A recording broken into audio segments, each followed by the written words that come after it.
1998 সালের পর 2026 28 বছর পর বিশ্বকাপে ফিরে ফুটবল বিশ্বকে স্তব্ধ করে 5 বারের বিশ্ব চ্যাম্পিয়ন ব্রাজিলকে বিদায় করে দিল নরওয়ে। এই রূপকথার মহানায়কের নাম আর্লিং ব্রাউট হাল্যান্ড। ব্রাজিলের বিপক্ষে শেষ মুহূর্তে বিধ্বংসী জোড়া গোল আর সব মিলিয়ে বিশ্বকাপে এখন পর্যন্ত 5 ম্যাচে 7 গোল করে হাল্যান্ড নর্ডিক দেশ নরওয়েকে প্রথমবারের মতো বিশ্বকাপের কোয়ার্টার ফাইনালে নিয়ে গেছেন। প্রমাণ করেছেন তিনি শুধু ক্লাব ফুটবলেই মাস্তান নন, আন্তর্জাতিক মঞ্চেও সেরা ফিনিশার। এই ম্যাচে জোড়া গোল করে গোল্ডেন বুটের দৌড়ে 7 গোল করা লিওনেল মেসি ও কিলিয়ান এমবাপ্পেকে ছুঁয়ে ফেললেন তিনি। তিনজনই যৌথভাবে শীর্ষে, তবে মেসি ম্যাচ খেলেছেন এমবাপ্পে ও হাল্যান্ডের চেয়ে একটি কম। আসলে নরওয়ে দলটাই আর্লিং হাল্যান্ড নির্ভর। 28 বছর পর দেশকে বিশ্বকাপে তুলতে বড় ভূমিকা রেখেছেন ম্যানচেস্টার সিটির এই তারকা। তার কাঁধে ভর করেই বিশ্বকাপের শেষ 16 ওঠে দেশটি। প্রথমবার কোয়ার্টার ফাইনালে খেলার সুযোগটাও এসেছে হাল্যান্ডের মাধ্যমে। নরওয়ের ইতিহাসে এর মধ্যেই সর্বোচ্চ গোলদাতা তিনি। 54 ম্যাচে করেছেন 62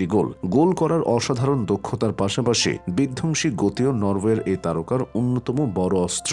ব্রাজিলের সঙ্গে ম্যাচের আগে গ্যাব্রিয়েল মাগালহায়েস কিংবা ভিনিসিয়াস জুনিয়রকে নিয়ে হাল্যান্ডের দৈরত নিয়ে আলোচনা হয়েছিল। বাস্তবে কেউই নরওয়েজিয়ান গোল মেশিনকে থামাতে পারেননি। 6 ফুট 4 ইঞ্চির এই স্ট্রাইকারকে বলা হয় সাইবর্গ বা গোল মেশিন। মেশিনের মতো এত গোল করার রহস্য অবিশ্বাস্য গতি, পজিশনিং সেন্স এবং ক্লিনিক্যাল ফিনিশিং। প্রতিপক্ষের বক্সের ভেতর ডিফেন্ডারদের ফাঁকি দিয়ে অবিশ্বাস্যভাবে তিনি স্পেস তৈরি করেন। বাম পায়ের জোরালো শট, শূন্যে ভেসে করা অ্যাক্রোবেটিক ভলি কিংবা হেড গোলের সামান্যতম সুযোগকেও তিনি শতভাগ কাজে লাগান। গোলের অবিশ্বাস্য ক্ষুধা তার। গাইতে গাইতে মানুষ গায়েন হয়, আর হাল্যান্ড গোল করতে করতে হয়েছেন গোল মেশিন। বিবাহিতরা যেমন বউ পাগল, তিনি তেমনি গোল পাগল। 2019 অনূর্ধ্ব-20 বিশ্বকাপে হন্ডুরাসের বিপক্ষে এক ম্যাচে 9 গোল করে আলোচনার জন্ম দিয়েছিলেন। চ্যাম্পিয়ন্স লিগের ইতিহাসে এখন পর্যন্ত মাত্র 3 জন খেলোয়াড় নিজেদের প্রথম 5 ম্যাচে গোল করতে পেরেছেন: Alex Sandro Del Piero, Diego Costa এবং সর্বশেষ আর্লিং হাল্যান্ড। তবে বাকি দুজনের চেয়েও কম বয়সে এই কীর্তি গড়েছেন তিনি। এখানেই থামেননি। ম্যানচেস্টার সিটির প্রাণ 24 বছর বয়সী স্ট্রাইকার হাল্যান্ড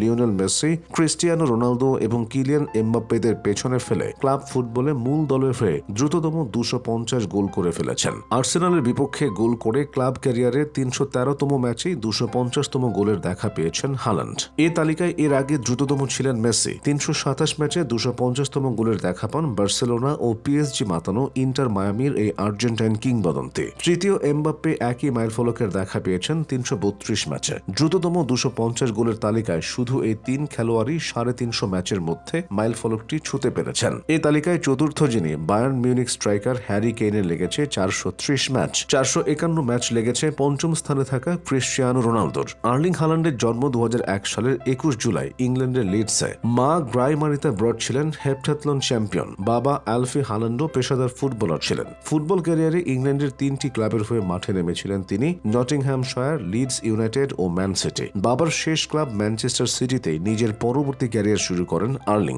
ইংল্যান্ডে জন্ম নেওয়ায় চাইলে ইংলিশদের জার্সি গায়ে আন্তর্জাতিক ফুটবল খেলতে পারতেন, কিন্তু হল্যান্ড সিদ্ধান্ত নেন বাবা মায়ের দেশ নরওয়ের হয়ে খেলবেন। মাত্র 5 বছর বয়সেই বিশ্ব রেকর্ড গড়েছিলেন 6 ফুট 4 ইঞ্চির এই গোল মেশিন। তবে সেটা ফুটবলে নয়, লং জাম্পে যখন 1.63 মিটার লাফিয়েছিলেন তখন সবেমাত্র 5 বছরের শিশু তিনি। বয়স অনুযায়ী আন্তর্জাতিক রেকর্ডই হয়ে যায় সেটি। এখনো অক্ষত রয়েছে সে রেকর্ড। ছোটবেলা থেকেই ইব্রাহিমোভিচকে আইডল হিসেবে মানেন হাল্যান্ড। হাল্যান্ডের ক্লাব ক্যারিয়ার উল্কার গতিতে ছুটছে। 2022 সালে বাবার সাবেক ক্লাব ম্যানচেস্টার সিটিতে যোগ দিয়ে তিনি ফুটবলকে এক নতুন উচ্চতায় নিয়ে যান। সিটির হয়ে প্রথম সিজনেই ট্রেবল জয় এবং প্রিমিয়ার লিগের এক সিজনে সর্বোচ্চ গোলের রেকর্ড ভাঙেন। ম্যান সিটিকে জিতিয়েছেন এফএ কাপ, চ্যাম্পিয়ন্স লিগ। সদ্য সমাপ্ত 2025-26 প্রিমিয়ার লিগ সিজনেও সিটির হয়ে 27টি গোল করে আধিপত্য বজায় রেখেছেন। সিটির সঙ্গে তার আগের চুক্তির মেয়াদ ছিল 2027 সালের জুন পর্যন্ত। 26 কোটি পাউন্ড খরচ করে ইংলিশ প্রিমিয়ার লিগের ক্লাবটি সেই চুক্তির মেয়াদ 2034 সালের জুন পর্যন্ত বাড়িয়ে নিয়েছে।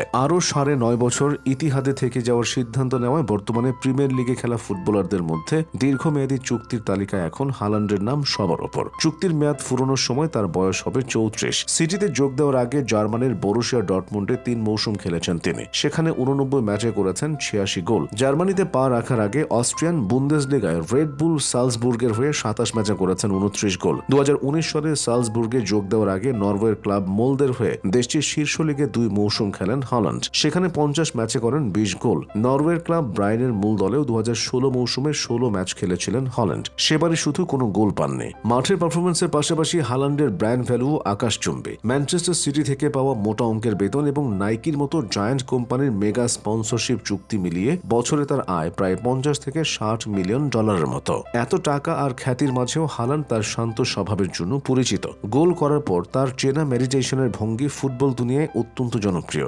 2026 বিশ্বকাপে মাঠের বাইরে তার সহজ সরল মজার আচরণ তাকে বিশ্বজুড়ে সাধারণ ফুটবল ভক্তদের কাছে আরও জনপ্রিয় করে তুলেছে। মেসি ও রোনালদোর পরবর্তী যুগে ফুটবল বিশ্বকে শাসন করার ব্যাটন এখন আর্লিং হালান্ডের হাতে। 2026 সালের এই বিশ্বকাপ তাকে কেবল একজন গ্রেট স্ট্রাইকার হিসেবে নয়, নরওয়ের এক রূপকথার নায়ক হিসেবে ইতিহাসের পাতায় অমর করে রাখবে।